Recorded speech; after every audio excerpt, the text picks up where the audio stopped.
Malaysia.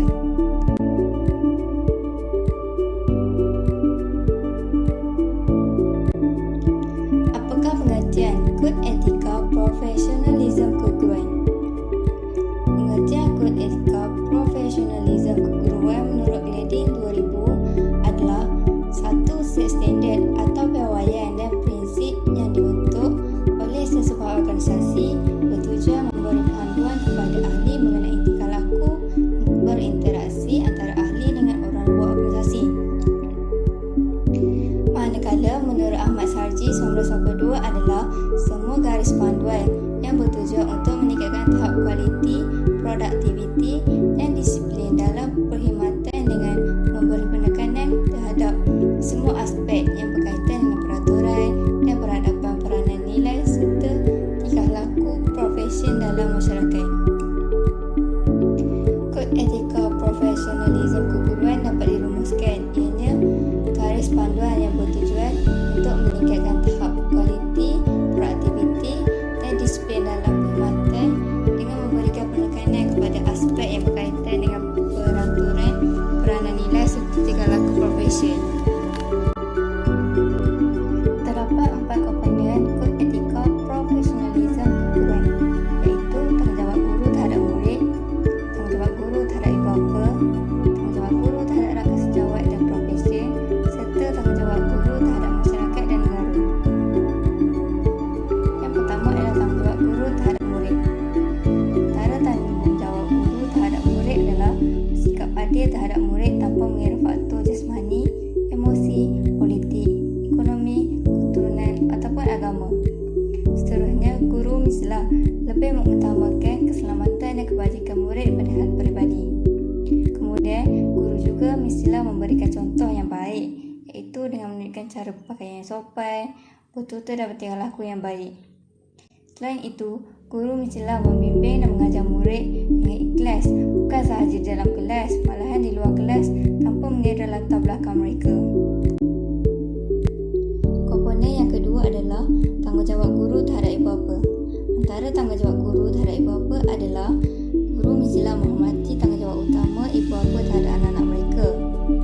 Kedua, berusaha mewujudkan hubungan mesra dan kerjasama erat antara institusi pendidikan dengan rumah tangga dan menganggap semua maklumat yang diberikan oleh ibu bapa tentang keadaan rumah tangga atau tentang keadaan anak mereka adalah sulit dan tidak akan membocorkannya kepada sesiapa kecuali mereka yang berhak mengetahuinya.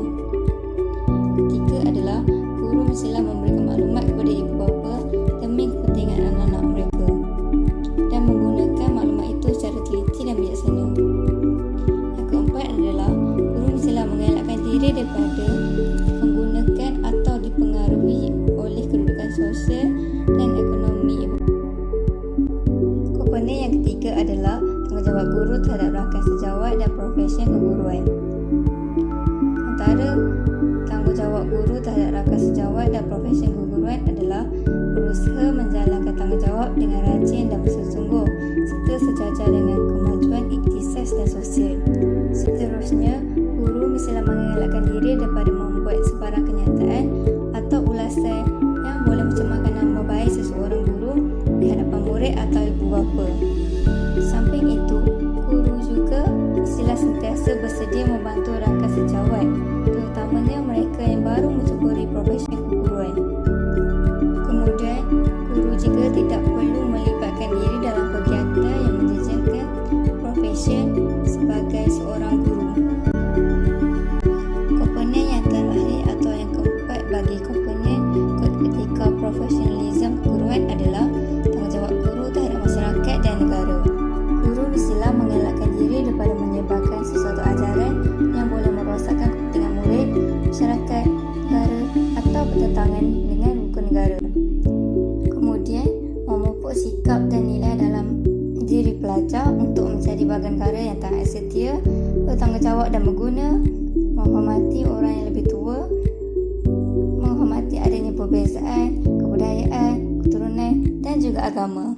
Yang ketiga adalah guru harus menggalakkan kerjasama dan persefahaman antara guru dengan ibu bapa, institusi pendidikan dengan masyarakat. Yang keempat adalah guru mestilah menghormati masyarakat di tempat berkhidmat dan memenuhi segala tanggungjawab sebagai warga negara dan mengambil bahagian dalam kegiatan kemasyarakatan. Itu sahaja daripada saya. Sekian, terima kasih. Assalamualaikum dan selamat sejahtera. Nama saya Umi Nuraudah binti Muhammad Ali, memegang nombor matrik D202010939111 dari program Ijazah Sarjana Muda Pendidikan Awal Kanak-kanak. Ingin membuat penerangan tentang pelaksanaan dan cabaran kod etika profesionalisme keguruan. Profesion didefinisikan sebagai satu bidang pekerjaan khasnya yang memerlukan pendidikan dan kecekapan serta kemahiran yang tinggi dan latihan yang khas. Selain itu, profesion juga merupakan satu bidang pekerjaan yang khusus dan dijalankan oleh orang yang mempunyai kelulusan dan latihan ikhtisas yang cukup bermutu. Guru yang profesional haruslah mempunyai 3 ciri kemahiran profesional. Setiap profesion dalam pekerjaan mempunyai kod etika yang tersendiri. Kod etika ini juga dipunyai oleh profesion perguruan. Setiap guru dikehendaki mematuhi kod etikanya sendiri demi menjaga status, akhlak dan maruah dalam profesion keguruannya. Pelaksanaan kod etika ini dilakukan sepenuhnya oleh pendidik dalam memastikan pelaksanaan perkhidmatan guru yang cemerlang. Yang pertama, pengetahuan atau kemahiran yang diperolehi melalui pembelajaran teori dan latihan amali dalam sesuatu tempoh masa yang panjang. Pengetahuan atau kemahiran yang diperolehi melalui pembelajaran teori dan latihan amali dalam sesuatu tempoh masa yang panjang dapat menerima latihan dalam perguruan untuk menjadi seorang guru yang cemerlang. Guru juga mesti mengetahui sesuatu yang bertauliah, contohnya sijil mempunyai pengetahuan dan kaedah atau cara penyampaian pembelajaran. Sijil perguruan atau diploma pendidikan dan ijazah sarjana muda perguruan yang mendalam tentang mata pelajaran yang ingin disampaikan supaya dapat diiktiraf oleh kerajaan.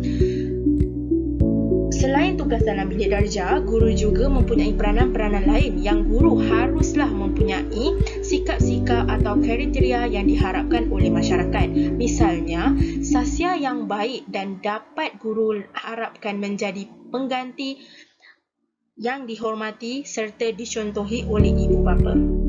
Guru juga haruslah menjadi penasihat kepada murid supaya murid-murid tidak melakukan sesuatu yang tidak bermoral. Sahsia ini juga termasuklah kepada pembimbing, pembentuk tingkah laku dan sikap yang elok. Yang kedua, mempertingkatkan profesionalisme. Mempertingkatkan profesionalisme guru hari ini perlu menyedari bahawa tugas dan amanah yang diberikan itu adalah untuk mendidik generasi yang akan menerajui negara ini. Guru hendaklah berusaha melengkapkan diri dengan strategi-strategi pengajaran dan pembelajaran di dalam bilik darjah maupun di luar bilik darjah. Guru juga haruslah mengikuti kursus-kursus pendidikan yang dianjurkan oleh pihak Kementerian Pendidikan Malaysia, Jabatan Pendidikan Negeri dan Pejabat Pendidikan Daerah. Yang ketiga, berupaya membuat keputusan dan menyelesaikan masalah serta berfikiran kritis dan kreatif. Dengan pemikiran yang kritis dan kreatif, guru haruslah boleh membuat sesuatu keputusan dalam melaksanakan sesuatu tindakan dan menilai semula hasil sesuatu perkara yang ingin dijalankan. Perubahan-perubahan dalam kurikulum pendidikan juga memerlukan guru untuk menguasai kemahiran berfikir secara kritis dan kreatif. Yang keempat, mahir menggunakan IT. Mahir menggunakan IT atau ilmu teknologi dan kemahiran ini menjadi sebagai pembangkit guru dapat mengubah dunia pembelajaran dalam teknologi menggunakan teknologi digital. Seumpamanya muncul pembelajaran info komunikasi bukan saja melalui atas talian maupun digital. Para guru pada hari ini yang dikuasai untuk menyampaikan ilmu kini telah bersikap proaktif dapat digunakan oleh dunia semata-mata tetapi dan responsif terhadap pemangkin untuk meraih perkembangan kecanggihan ke arah kepentingan ilmu teknologi yang telah banyak menghasilkan kebaikan kepada bidang pendidikan. Dengan ini, bidang pendidikan menjadi bidang yang paling berkualiti dalam mengajar anak bangsa kita supaya mencapai sesuatu yang mereka inginkan untuk menjadi satu bangsa yang maju. Penggunaan teknologi dalam bidang pendidikan membawa perubahan dan penubuhan sekolah bestari serta perkembangan baru dalam berteraskan penggunaan komputer pelbagai bidang. Yang terakhir, berpengetahuan dan berdaya fikir serta berakhlak. Seseorang guru dalam profesyen keguruan ini perlu serba tahu. Guru diharapkan dapat membawa isu-isu semasa untuk perbincangan dan mencari penyelesaiannya bersama-sama belajar di dalam kelas. Melalui pembacaan, guru dapat menambah ilmu pengetahuan mengenai isu-isu semasa. Dalam hal seperti ini, guru diharapkan dapat menggunakan kebijaksanaan dan inisiatif sendiri dalam menggunakan isu-isu semasa untuk dikaji dan dibincangkan dengan pelajar. Dalam perubahan sistem pendidikan yang semakin mencabar ini, profesyen keguruan juga perlu menyediakan diri dengan amalan nilai dan akhlak yang terpuji kerana nilai-nilai murni perlu diterapkan dalam pengajaran.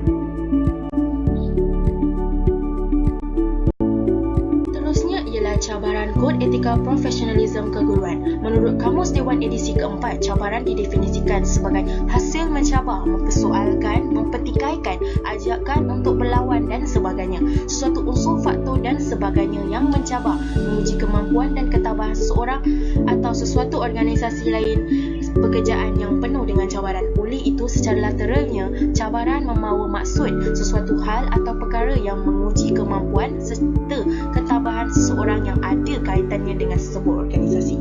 Dalam konteks perguruan, profesyen menjadi seorang guru perlu menyahut cabaran untuk melihat keupayaan seseorang guru dalam melaksanakan tugasannya bukan sahaja dalam bilik darjah maupun di sekolah secara amnya. Baiklah, saya mulakan cabaran kod etika profesionalisme keguruan yang pertama, iaitu melahirkan masyarakat yang bersatu padu, berilmu pengetahuan dan berdaya saing. Cabaran yang paling jelas dalam aspek ini dalam konteks masyarakat Malaysia, walaupun dasar-dasar pendidikan sedia ada berpaksikan laporan-laporan pendidikan terdahulu dan banyak aspek pelaksanaan dasar terjelma dalam kurikulum pendidikan di pelbagai peringkat seperti sekolah rendah dan menengah serta institusi pendidikan tinggi, namun masih boleh dipertingkatkan lagi. Setiap guru haruslah mendukung dan menghargai kepelbagaian perbezaan dan budaya yang ada agar terlaksana matlamat pendemokrasian pendidikan. Tugas mendidik dan mengajar di sekolah perlu dilaksanakan bagi memastikan wawasan yang ingin dicapai melalui falsafah pendidikan negara untuk melahirkan insan yang seimbang dan harmonis dari aspek jasmani, emosi, rohani dan intelek, supaya menjadi rakyat Malaysia yang berilmu pengetahuan, berakhlak mulia, bertanggungjawab, berketerampilan dan berkeupayaan dalam mencapai wawasan 2020. Oleh hal yang demikian, cabaran yang datang perlu disahut oleh seorang guru sama ada cabaran dalam menyampaikan ilmu pengetahuan kepada muridnya dan dasar-dasar yang telah ditetapkan dalam sistem pendidikan walaupun sosiologi sekolah tidak merangsangkan. Itu merupakan tugas dan tanggungjawab seorang guru. Seterusnya, mempertingkatkan profesionalisme perkhidmatan perguruan. Contohnya, sentiasa cuba menambah ilmu pengetahuan baru mengenai pendekatan, strategi, kaedah dan teknik pengajaran yang dapat diaplikasikan dalam aktiviti pengajaran dan pembelajaran di sekolah. Pada masa yang sama, seorang guru yang profesional juga perlu sentiasa kreatif dan inovatif dalam merancang strategi pengajaran dan pembelajaran yang akan digunakan. Tidak ketinggalan juga, seseorang guru itu juga perlu sentiasa cuba menghadirkan diri dalam kursus-kursus yang dianjurkan oleh pihak Kementerian Pendidikan Malaysia. Kursus-kursus yang dijalankan ini bukan saja sebagai satu bebanan buat guru, tetapi merupakan salah satu indikator terbaik dalam usaha kerajaan memperkasakan pendidikan negara dari semasa ke semasa. Contoh kursus yang boleh dihadiri guru untuk mempertingkatkan profesyen ini ialah kursus dalam perkhidmatan LDP. Kursus ini menjadi agenda wajib bagi guru-guru di sekolah bagi mempertingkatkan lagi kemahiran sedia ada guru-guru. Yang ketiga, menggunakan teknologi maklumat dan komunikasi yang lebih besar. Guru perlulah menguasai kemahiran untuk menggunakan teknologi maklumat. Guru haruslah bersikap proaktif dan responsif yang mempunyai kemahiran dalam teknologi dan info komunikasi. Dalam abad ke-21 ini, bidang pendidikan menghadapi pelbagai cabaran akibat daripada kesan globalisasi dan liberalisasi. Seperti yang kita lihat, apakah yang terjadi pada negara kita pada masa kini, iaitu pandemik COVID-19 yang sedikit sebanyak memberi kesan kepada bidang perguruan kerana berlakunya penutupan sekolah yang menggusarkan ibu bapa, pelajar dan guru kerana sesi pembelajaran menjadi pasif. Guru dan pelajar sekolah tidak terbiasa dengan pembelajaran digital sama ada secara segera atau tidak segera. Cabaran lebih besar bagi mereka di kawasan luar bandar dan pendalaman kerana kemudahan infrastruktur yang kurang lengkap bagi sesi pembelajaran secara dalam talian. Berbekalkan ilmu diperoleh melalui program pembangunan profesionalism, guru sebagai ejen perubahan perlu berinovasi dan kreatif bagi merancang dan melaksanakan pembelajaran secara digital dengan lebih bermakna. Penginovasian dalam pengajaran memerlukan komitmen guru sepenuhnya dalam menepani cabaran norma baru dalam sesi pembelajaran pelajar. Selain itu, guru boleh mula melaksanakan pembelajaran teradun mengikut keperluan dan kesesuaian tahap belajar dan topik pembelajaran. Gabungan pembelajaran formal dan digital ini dapat menyediakan pengalaman bagi menghadapi situasi kecemasan sekiranya penutupan sekolah terpaksa dilaksanakan semula. Semua pihak perlu memberi sokongan jitu kepada warga pendidik menghadapi cabaran pandemik bagi memastikan pembelajaran pelajar berterusan. Bak kata pepatah, ala bisa tegal biasa. Yang keempat, menghadapi perubahan pelaksanaan program-program pendidikan agar seiring dengan arus pemodenan kini. Demi hari ke hari semakin berat tugasan yang harus dipikul dan digalas seorang guru demi memastikan wawasan negara untuk melahirkan masyarakat bermaklumat menjelang wawasan 2020 tercapai. Sesungguhnya seorang guru itu mestilah sentiasa bersedia daripada segi mental ataupun fizikal bagi menempuh segala cabaran yang datang, terutamanya dalam zaman serba moden kini yang memerlukan sepenuhnya komitmen guru untuk menjayakan sesuatu program yang dirancangkan. Seorang guru juga haruslah bersedia menerima segala perubahan yang bakal berlaku dalam sistem pentadbiran serta sistem pendidikan negara, sama ada perubahan tersebut positif maupun negatif. Yang kelima, seorang guru ialah seorang guru diberikan pelbagai jawatan yang bukan sepatutnya dilakukan oleh seorang guru. Seorang guru terpaksa memegang beberapa portfolio dalam sesuatu jawatan kuasa yang diwujudkan atas kapasiti yang tidak berkaitan dengan subjek yang diajar. Sebagai contoh, seorang guru yang sudah dilantik sebagai ketua panitia subjek terpaksa menjadi ahli untuk jawatan kuasa bagi pengurusan hal ehwal murid seperti bahagian perabot, keceriaan dan keselamatan sekolah serta pengurusan bangunan dan pemeliharaan bangunan dan pelbagai ini. Dengan kesibukan dalam menyediakan rancangan pembelajaran dan pengajaran dalam kelas serta menanda latihan murid, seorang guru terpaksa menguruskan hal-hal yang sedemikian seperti sistem pemfailan, inventory, rekod kemaskini dan sebagainya yang perlu dilengkapkan dan diurus dengan baik. Cabaran ini kena dilaksanakan oleh guru bagi membantu proses pembangunan dan aset sekolah. Untuk mengatasi cabaran ini, seorang guru perlu bijak mengakhirkan masa semasa di sekolah, iaitu menyampaikan isi pengajaran dan melakukan penandaan buku semasa di bilik darjah. Dalam proses tersebut, guru perlu mengisi masa lapang atau masa tidak mengajar untuk melaksanakan sistem pendokumentasian tersebut. Justru itu, seseorang guru perlu mengimbangi masa yang perlu mengajar dan melaksanakan kerja-kerja samping tersebut. Kerangkaan kerja perlu disediakan dengan lebih detail berserta dengan senarai semak.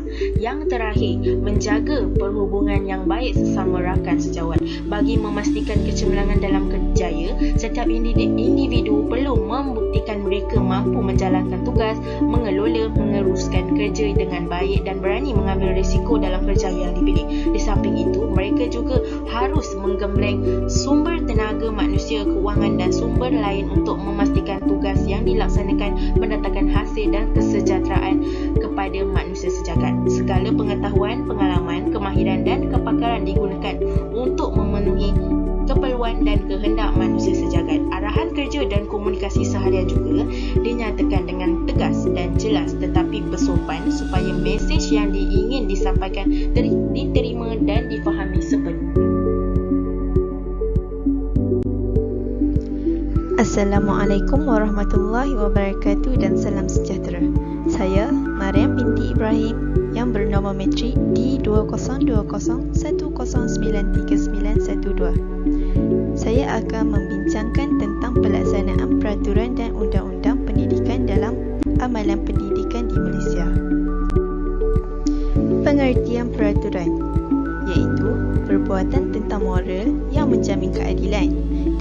bentuk kawalan ke atas semua penjawat awam untuk menjamin kesejahteraan hidup. Manakala pengertian pendidikan pula ialah suatu peraturan yang berkaitan tingkah laku yang dibentuk mengikut autoriti atau adat sesuatu kaum dan merupakan undang-undang yang digubal oleh sesebuah badan penggubalan undang-undang yang bertujuan untuk melindungi hak individu dan kebebasan tertentu.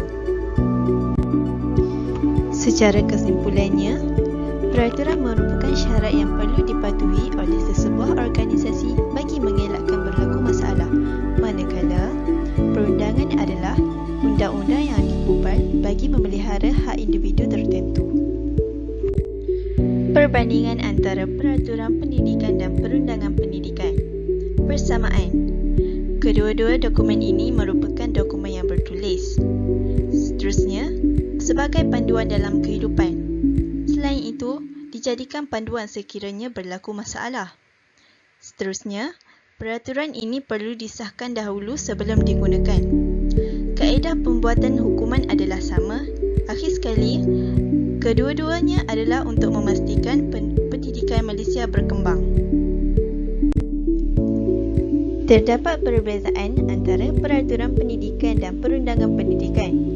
Pertama, dari segi maksud. Peraturan pendidikan lebih kepada menjaga sistem pendidikan supaya sentiasa menghasilkan insan yang dihasratkan, manakala perundangan pendidikan adalah undang-undang yang digubal untuk memastikan guru-guru serta pegawai pendidikan dapat menjalankan tugas dengan betul dan tidak menyalahgunakan kuasa. Peraturan pendidikan bertujuan bagi mendisiplinkan individu serta amanah dalam pekerjaan, manakala perundangan pendidikan adalah untuk menjaga hak individu. Kepentingan peraturan pendidikan adalah mewujudkan sistem tadbir urus yang cekap dan berkualiti, manakala kepentingan perundangan pendidikan adalah supaya tiada siapa yang melampaui bidang kuasa. Contoh perundangan pendidikan adalah Perintah Am Peraturan 4 Bab D, manakala contoh bagi perundangan pendidikan adalah Akta Pendidikan 1996.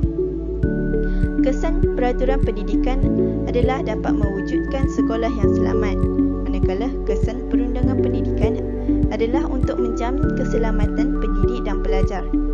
Pendidikan guru bagi peraturan pendidikan adalah untuk memastikan guru mengambil pendidikan yang sewajarnya, manakala perundangan pendidikan adalah untuk menghakkan dan menyediakan garis panduan kepada guru dalam memberi hukuman. Seterusnya ialah peraturan pendidikan, iaitu pematuhan guru sebagai pegawai penjawat awam. Terdapat 4 peraturan guru. Pertama, Pergiliran Ikhtisas dan Kementerian. Warta kerajaan yang dikeluarkan dan diedarkan oleh Kementerian Pendidikan Malaysia dari masa ke semasa. Merupakan satu arahan dan garis panduan dalam melaksanakan suatu tugasan dan perkhidmatan. Ianya juga merupakan satu punca kuasa yang perlu dipatuhi oleh guru-guru. Peraturan kedua ialah Akta Pendidikan 1996 yang merupakan suatu akta untuk mengadakan peruntukan bagi pendidikan dan perkara-perkara yang berkaitan dengannya. Ia juga dikenali sebagai Akta 550 sebagai rujukan dalam melaksanakan tanggungjawab warga pendidik agar sentiasa berada di landasan yang betul. Peraturan ketiga iaitu Perintah Am Bab D yang membincangkan tentang kelakuan dan tata tertib. Peraturan-peraturan pegawai awam yang mencakupi kewajipan pegawai awam mematuhi peraturan, kawalan dan pengawasan tata tertib. Ianya disenaraikan kesalahan dan ketidakpatuhan terhadap prosedur tata tertib yang boleh disabitkan dengan hukuman tata tertib dan penamatan perkhidmatan demi kepentingan awam. Akhir sekali iaitu Undang-Undang Sivil dan Syariah. Undang-Undang Syariah merupakan hukum perundangan Islam dari Allah Subhanahu Wa Taala bagi umatnya bersumberkan Al-Quran dan Al-Sunnah Rasulullah Sallallahu Alaihi Wasallam, termasuk dalam kesalahan iaitu berkaitan hubungan tidak sah seperti khalwat dan persetubuhan haram. Undang-Undang Sivil merupakan sekumpulan undang-undang yang mengawal hak dan tanggungan sivil antara individu dengan individu, individu dengan masyarakat dan masyarakat dengan individu. Contohnya, hak asasi kanak-kanak bagi mendapatkan pendidikan. Itu saja daripada saya. Sekian, terima kasih. Nama saya Muhammad Afiq Kemal bin Rosli. Saya daripada Fakulti Pembangunan Manusia dalam Ijazah Sarjana Muda Pendidikan Awal Kanak-kanak. Untuk slide yang seterusnya, saya akan menerangkan tujuan dan fungsi peraturan-peraturan pendidikan yang dilaksanakan di Malaysia.